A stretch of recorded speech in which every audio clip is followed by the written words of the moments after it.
یا ایھا الانسان انک کادح الی ربک کدحا فملاقیہ، اے انسان بے شک تو مشقت کرتے کرتے اپنے رب کی طرف جانے والا ہے۔ مشقت تو کرتے ہو، کیا اس مشقت میں آخرت کی انویسٹمنٹ ہے؟ کچھ آخرت کے لیے کیا ہے؟ کیونکہ جو آخرت کے لیے کرتا ہے وہ رائٹ کیٹیگری والا ہے۔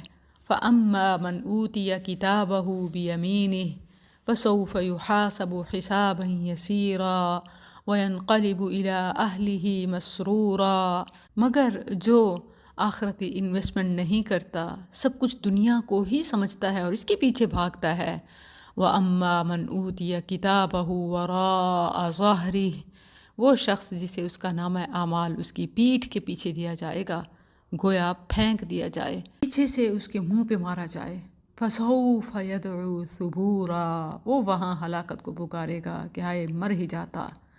وَيَصْلَىٰ سَعِيرًا، بھڑکتی آگ میں داخل ہوگا۔ نہیں کہ وہ بڑا دنیا میں محروم تھا، بلکہ بڑی عیش و عشرت کی زندگی گزار کے آیا ہوگا۔